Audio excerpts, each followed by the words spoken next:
खुलुमबाय स्टुडिअ आं रबिन बसुमतारी धेमाजि जिल्ला एबसुनि बानजायनायाव 13 बोसोरनि सिंनि हौवासा दिनैनि बे हाबाफारि धेमाजि जिल्ला दुलाराय बर' फरायसा आफादनि 13 बोसोरनि सिंनि जा फुटबल बादायलायनाय गेलेहोनाय बेखौ दिनै बेखेवनाय जादों। जों जन हिसाबै जोङो मिडिल जनाव मोनसे सिमेन्ट सापरियाव मोनसे आरो गगामुगाव मोनसे बानायनाय जादों। दा बे हिसाबै बे मोनथामावबो दिनै बेखेवनाय जादों आरो गेलेहोनाय जादों।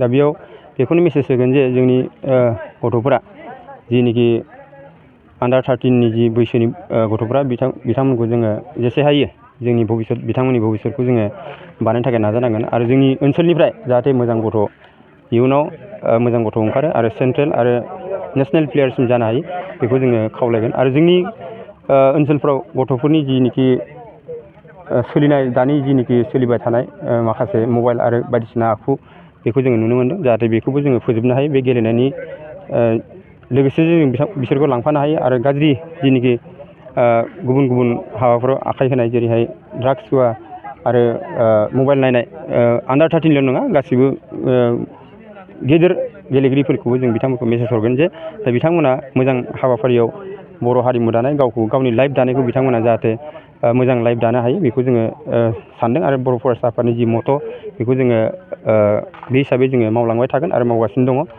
भबिसत जाहाथे बिसोरनि गथ'फोरनि लाइफखौ दानो हायो बा जिउखौ बिथांमोना सानसे समाव बेखौ मोजां दालांनो हायो बेखौ जों आसा खालामदों। बेनि थाखायनो दुलाराय बर' फरायसा आफादनि जि थांखि बेखौ जोङो बड'फा मिसन फर सास्टेनेबल चेन्ज बेखौ जोङो मावबोगासिनो दं आरो इयुनाव जोङो मावलांबाय थागोन होननानै आसा खालामदों। जिहेथु दिनैनिफ्राय जोंथ' मोजाङै आसा खालामदों जिहेथु जोङो थांनाय बारफ्रावबो जोङो मिरु लेभेलाव जोङो बाहागो लादों आरो मोजाङै पारफरमेन्स खालामदों जोंनि गेलेगिरि बिथांमोना।